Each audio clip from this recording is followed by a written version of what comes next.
Hi, how are you today? I hope you are all doing good. This is RJ and welcome back again. Today, we're going to discuss the wonderful story of computers.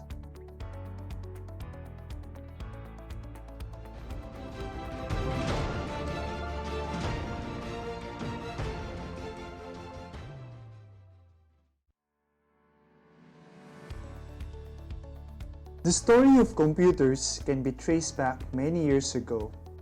It was derived from different versions, different interpretations, and different research and levels of studies. I remember when I was in college taking Bachelor of Science in Computer Science, my professor at the university discussed his version on the history and evolution of computational devices.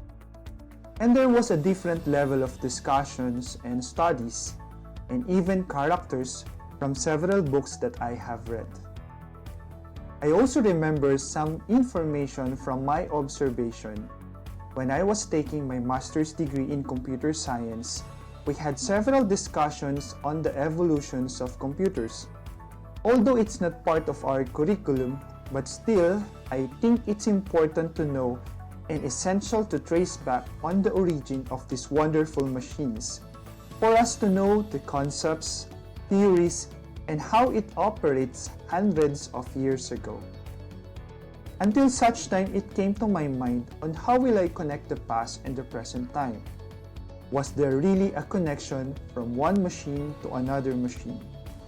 Considering the period of inventions and the different intervening locations, is there a way I can connect the inventors, or shall I say, are they really connected to one another since they are all famous and well known in the history of computational devices?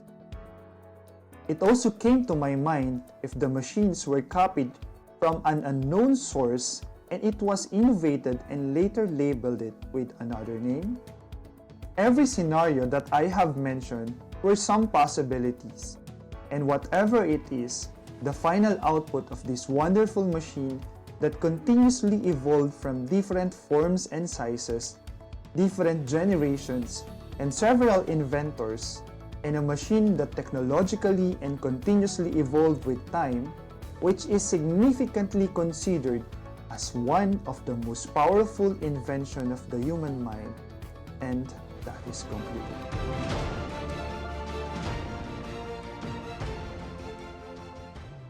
I know that we will all agree that computer technology continuously changes the way we live, the way we work, and the way we communicate. But what makes this computer so powerful today? What happened hundreds of years ago? Who are the key players behind the creation of these wonderful machines? Let me bring you to the evolution of the computer system.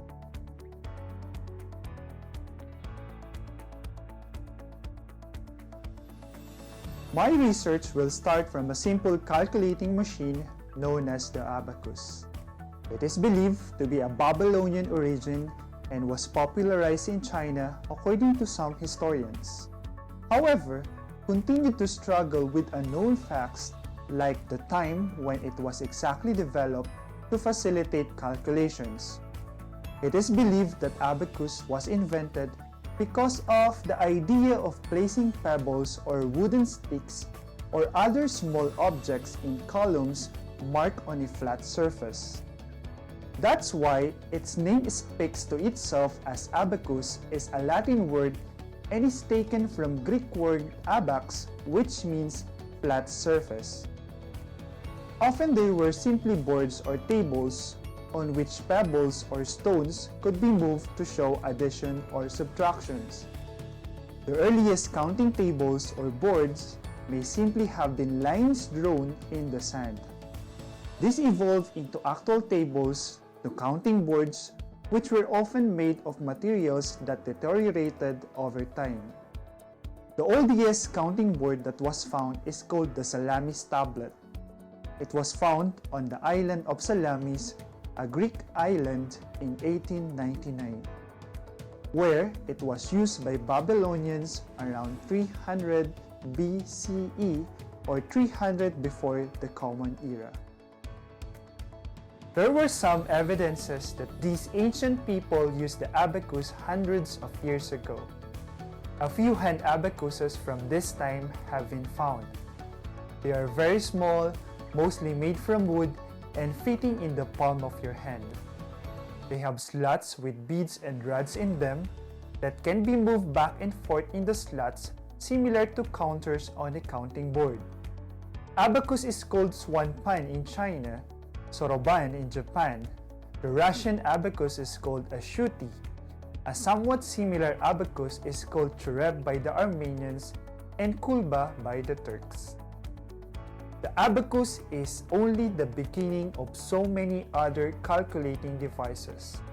If you will ask me why abacus is included in the early part of the computer history, it's because abacus holds a very important place in our technological history. In effect, the primitive ancestors of the electronic computers of modern time, the abacus is the milestone in man's use of mathematical calculations in the physical world.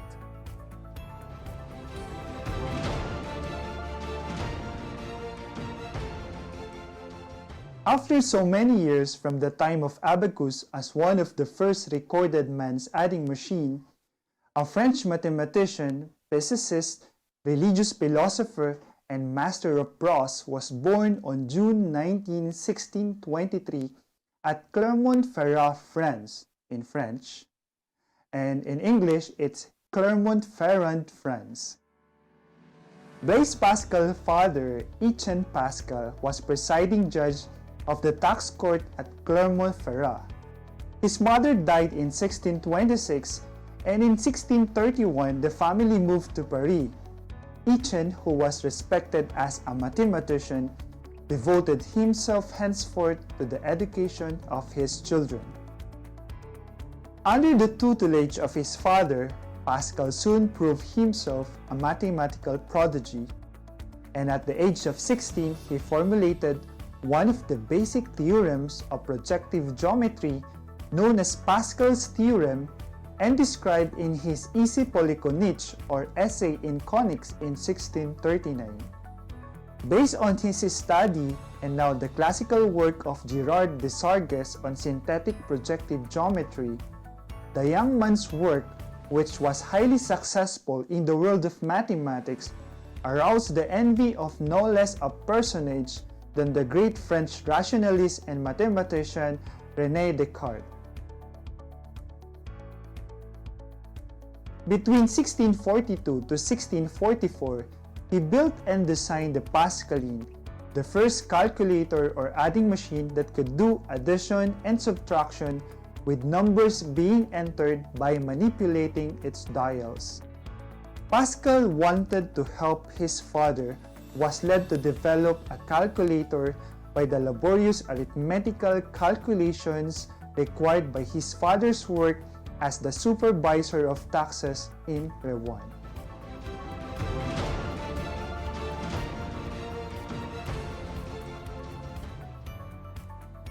Four years after the invention of Pascaline, a German philosopher, mathematician, was born in Leipzig, Germany. Gottfried Wilhelm von Leibniz was born into a pious Lutheran family near the end of the 30 Years' War, which had laid Germany in ruins. As a child, he was educated in the Nicolai School but was largely self-taught in the library of his father, who died in 1652. At Easter time in 1661, he entered the University of Leipzig as a law student. There, he came into contact with the thought of men who had revolutionized science and philosophy. Men such as Galileo, Francis Bacon, Thomas Hobbes, and René Descartes. Leibniz was considered a universal genius by his contemporaries. His work encompasses not only mathematics and philosophy, but also theology, law, diplomacy, politics, history, philology, and physics. In 1671, Gottfried Wilhelm von Leibniz invented a calculating machine which was a major advance in mechanical calculating. The Leibniz calculator incorporated a new mechanical feature, the step drum, a cylinder bearing 9 teeth of different lengths which increase in equal amounts around the drum. Although the Leibniz calculator was not developed for commercial production, the step drum principle survived for 300 years and was used in many later calculating systems.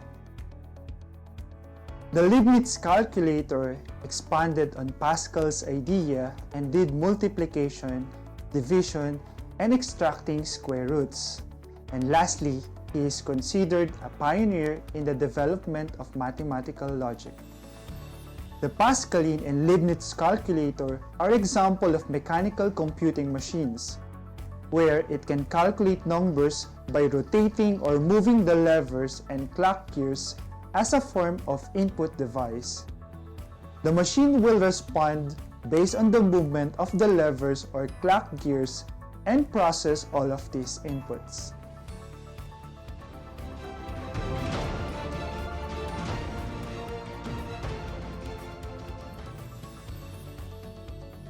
Joseph-Marie Jacquard, a French weaver and merchant and an inventor of the earliest programmable loom, the Jacquard loom, which served as the impetus for the technological revolution of the textile industry, which in turn played an important role in the development of other programmable machines.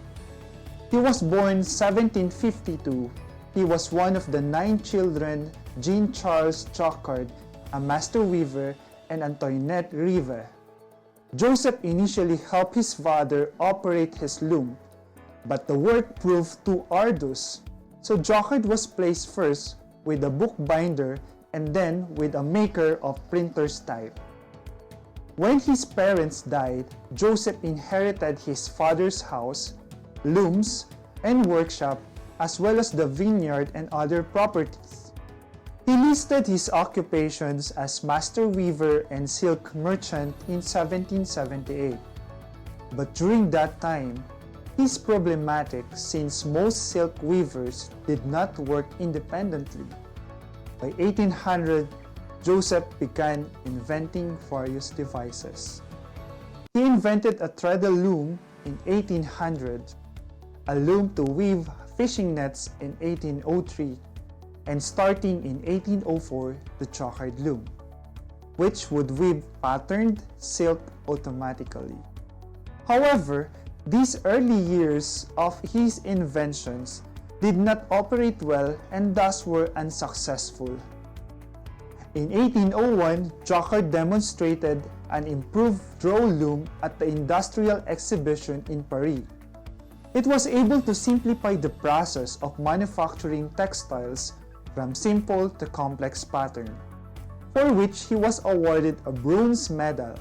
He continued his work, and in 1804 to 1805, he introduced an attachment that has caused any loom that uses it to be called a Jacquard loom. The special feature of Jacquard's loom was that it was controlled by a chain of punch cards. A number of punch cards made from paper or sheet metal laced together into a continuous sequence. Multiple rows of holes were punched on each card, and each row of the punch hole corresponded to one row of the design. He started the use of punch card that can store multiple designs and patterns.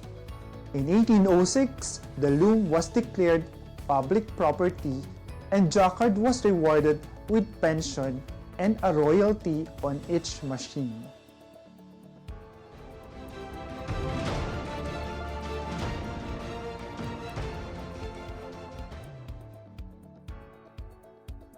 Charles Babbage is an English mathematician and inventor who is credited with having conceived the first automatic digital computer, born on December 26, 791 in London, England. In 1812, Babbage helped found the Analytical Society, whose object was to introduce development from the European continent into English mathematics. In 1816, he was elected a Fellow of the Royal Society of London.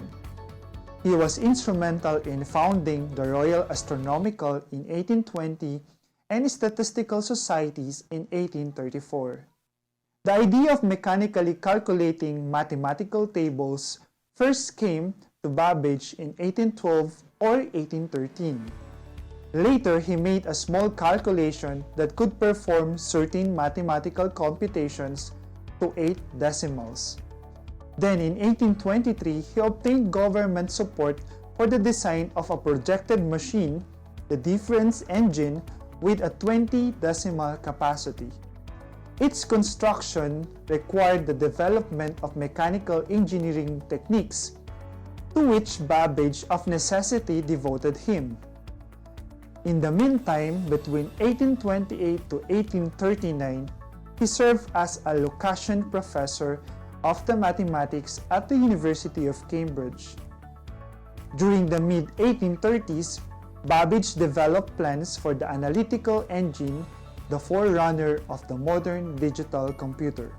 In that device, he envisioned the capability of performing any arithmetical operations on the basis of instructions from punch cards, a memory unit in which to store numbers, sequential control, and most of the other basic elements of the modern-day computer.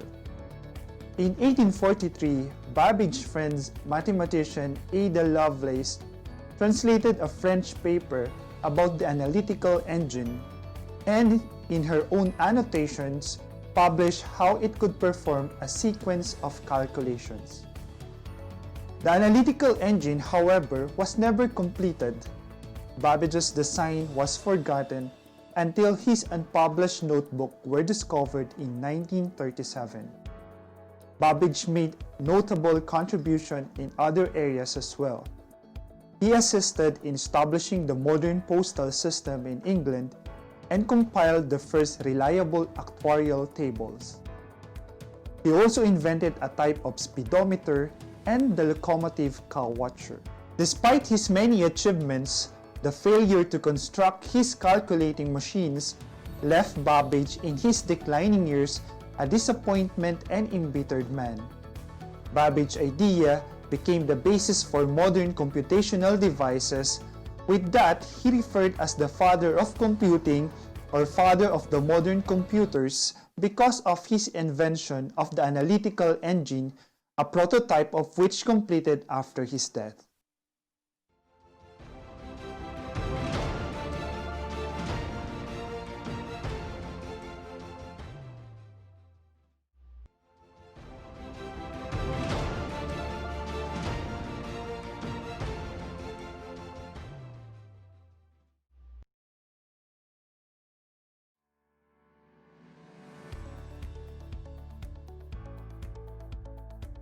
Lady Ada Augusta Byron King, Countess of Lovelace. Her original name is Augusta Ada Byron or Lady Ada, born in 1815 in London, England, daughter of the famous poet Lord George Gordon Noel Byron, had interest in mathematics but does not provide her with a position in the history of mathematics, except for her association with Charles Babbage, for whose prototype of a digital computer she created a program that recognized her as the first computer programmer and also the first lady computer programmer.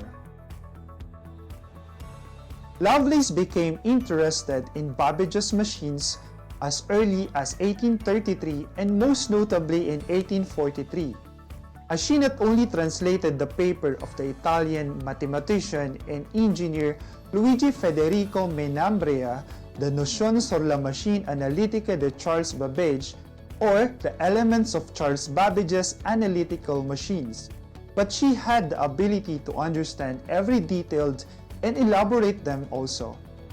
It was started when Ada saw the machine of Joseph Marie Jacquard automatic loom that the punch card were instructing the loom to do beautiful patterns.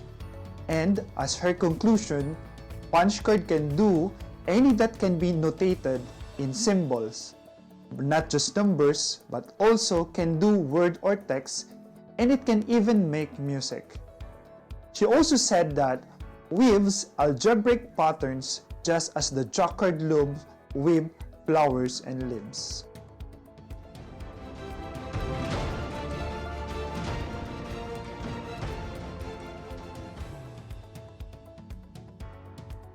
Herman Hollywood's invention is an important precursor of the electronic computer.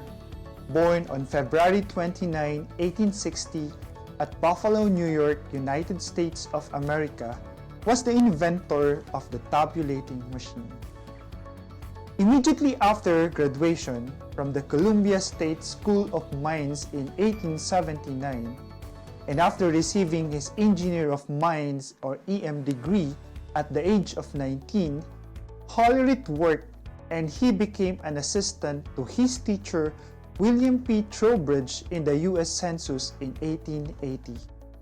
And there, he witnessed the huge task of processing of so many information. During the next decade, he taught briefly at the Massachusetts Institute of Technology, Cambridge, and experimented on air brakes and worked for the Patent Office in Washington, D.C. During all this time, he was occupied with the problem of automating the tabulation work of the census. His design won the competition for the 1890 U.S. Census, chosen for their ability to count and combine facts. Hollerith's machines was successful to record statistics by electrically reading and sorting punch card that had been numerically encoded by perforation positions.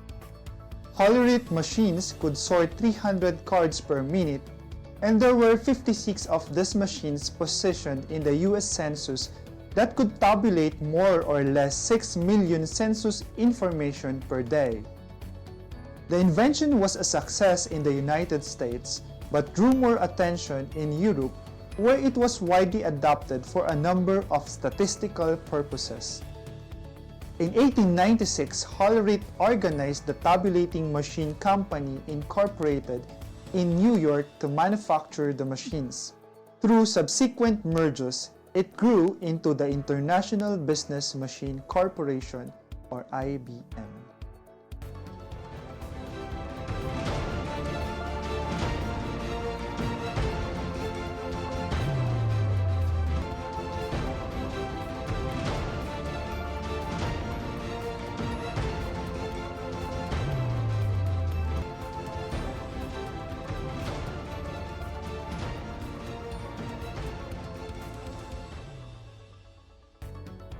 From the United States of America, now back to London, England. Alan Turing, a British mathematician and logician, and considered a forerunner in the field of electronic computers. The son of a civil servant, Turing was educated at a top private school. He entered the University of Cambridge to study mathematics in 1931. After graduating in 1934, he was elected to a fellowship at King's College in recognition of his research in probability theory. Turing was recruited to the National Physical Laboratory, or NPL, in London to create an electronic computer. His design for the Automatic Computing Engine, or ACE, was the first complete specification of an electronic stored program all-purpose digital computer. Unfortunately, NPL lost the race to build the world's first working electronic stored program digital computer, an honor that went to the Royal Society Computing Machine Laboratory at the University of Manchester in June of 1948. Discouraged by the delays at NPL, Turing took up the deputy directorship of the Computing Machine Laboratory. In that year, his earlier theoretical concept of a universal Turing machine had been a fundamental influence on the Manchester Computer Project from the beginning. Turing was a founding father of artificial intelligence, and of modern cognitive science, and he was a leading early exponent of the hypothesis that the human brain is in large part of a digital computing machine. Turing intended the device to be used as a universal machine that could be programmed, duplicate the function of any other existing machine. It was designed to read commands and data from long pieces of tape using a table to determine the order of the required operation would be carried out. In the related field of artificial intelligence, he originated the Turing test, a process to determine if a computer can think like human, and a criterion for whether an artificial computer is thinking.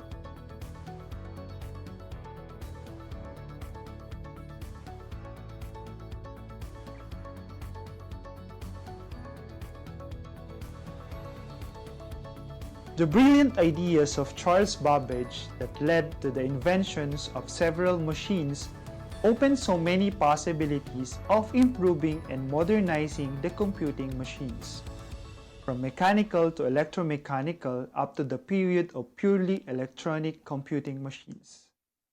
Electronic began with the discovery of electronic devices that paved way to the unstoppable and unimaginable computing results capability. In line with the electronic computing, Harvard Mark I was created.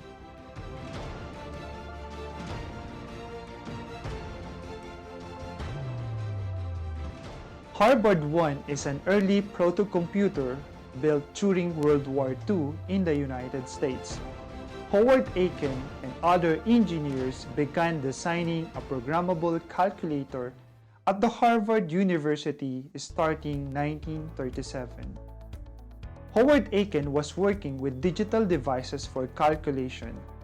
He began to realize something like the 19th century English inventor Charles Babbage's analytical engine, which he had read about, and on that same year, he laid out detailed plans for the calculating machines.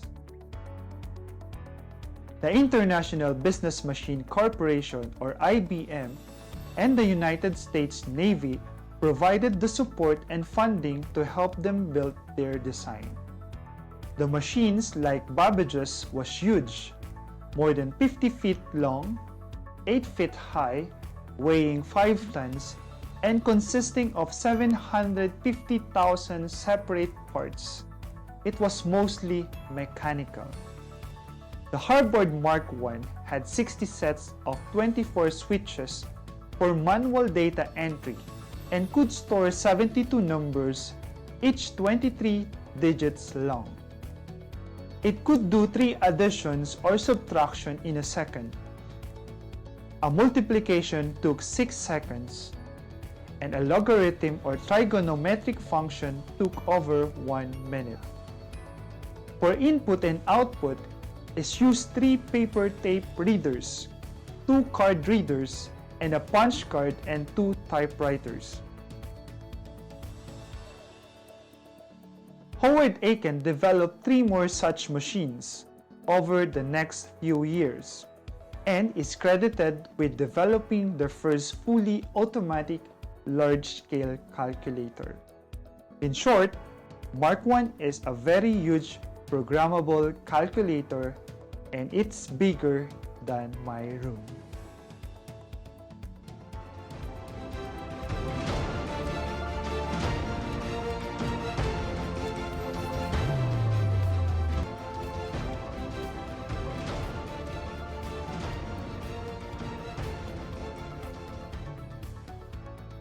Edvac is an acronym for Electronic Discrete Variable Automatic Calculator, an early programmable electronic computer originally commissioned from the University of Pennsylvania's Moore School by the U.S. Army in 1944, while the ENIAC was still under construction but not operational until 1952.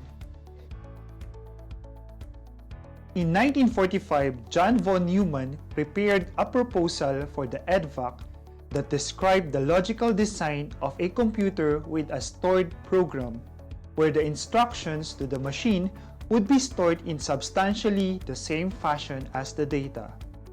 Although there is some disagreement as to whether von Neumann or the team of Mochily and Eckert originated the stored program concept, this was its first written documentation. Regardless of its origin, the stored program model that formed the basis of the Edvac design motivated all subsequent machine designs.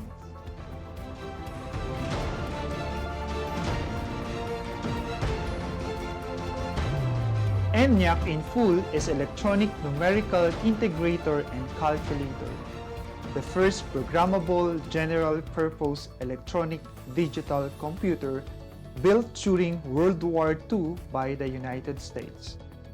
American physicist John Mochily, American engineer J. Presper Eckert Jr., and their colleagues at the Moore School of Electrical Engineering at the University of Pennsylvania led a government-funded project to build an all-electronic computer. Many of the ENIAC's first tasks were for military purposes, such as calculating values for artillery range tables and designing weapons. And one of its first tasks was doing calculation for the construction of a hydrogen bomb. The ENIAC needs to be programmed for each task. ENIAC was enormous. It occupied the 50 by 30-foot basement of the Moore School, where its 40 panels were arranged U-shaped along 3 walls. Each panel was about 2 feet wide by 2 feet deep by 8 feet high, with more than 17,000 vacuum tubes, 70,000 resistors, 10,000 capacitors, 6,000 switches, and 1,500 relays. It was the most complex electronic system therefore built.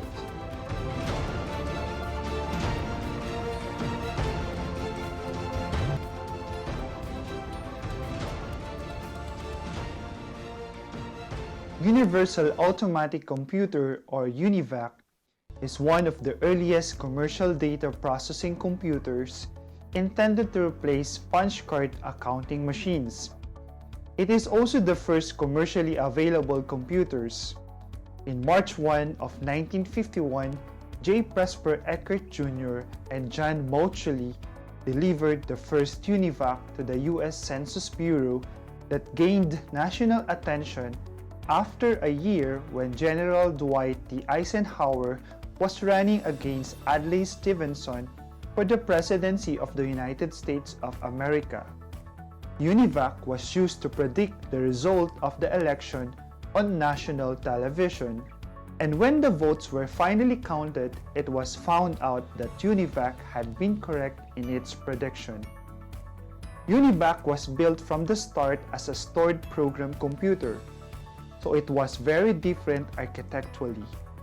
It used an operator keyboard and console typewriter for simple or limited input, and magnetic tape for all other input and output. Printed output was recorded on tape and then printed by a separate tape printer. It could read 7,200 decimal digits per second, making it by far the fastest business machine yet built. The number of vacuum tubes in the UNIVAC was reduced to about 5,000 from ENIAC's 19,000, those enabling the main processor to occupy 14.5 by 7.5 by 9 feet of space, and it consumed 100 kilowatts of power compared to 175 kilowatts of power that the ENIAC used.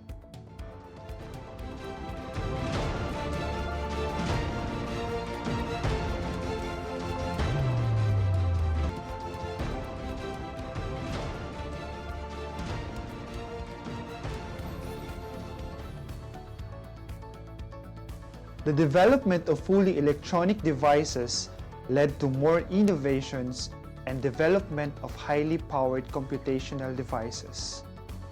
The generation of vacuum tube as the first generation transistor as the second generation, integrated circuit as the third generation, and microprocessor as the fourth generation that changed the physical structure, price, performance of the computational devices.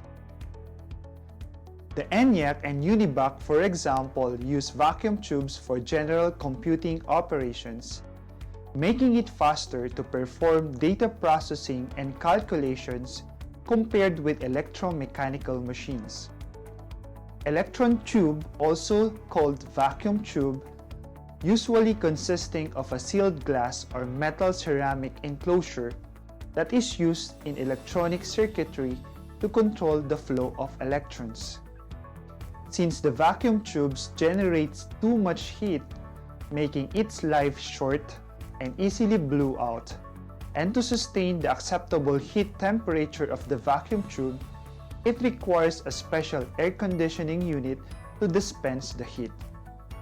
Until the late 1950s, vacuum tubes were used in virtually every kind of electronic device such as computers, radio, transmitters, components of high-fidelity sound system, and so on.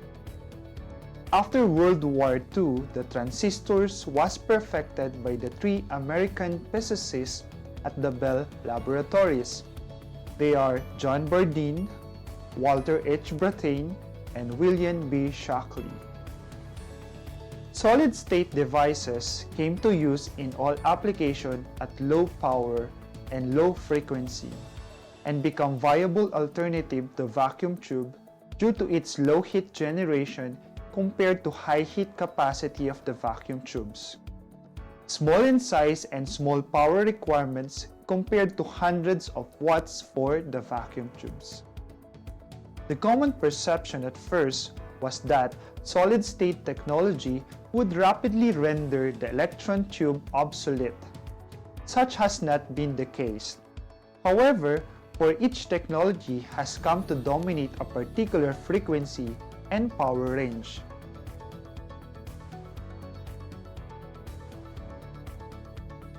In the late 1960s, integrated circuit, also called microelectronic circuit, microchip or chip, was invented. The first ideas on how to build the chip were developed by Jack Kilby and Robert Noyce. The IC holds many transistors and electronic circuits. Their interconnections are built up on a thin substrate or semiconductor material, typically silicon. With integrated circuit, it allows hundreds of circuits to be easily connected. It eliminated the need for an unreliable hand-wired circuit and offered improved memory and reduces the price of computers. In 1970, the microprocessor was developed as a result of large-scale integration, which made it possible to pack thousands of transistors, diodes, and resistors onto a silicon chip. Because of microprocessor, it enables engineers to develop microcomputer or small-sized computers. Such computer system is smaller than portable television but has enough computing power to perform many business, industrial, and scientific tasks. The microprocessor opens many ideas and development of small-size portable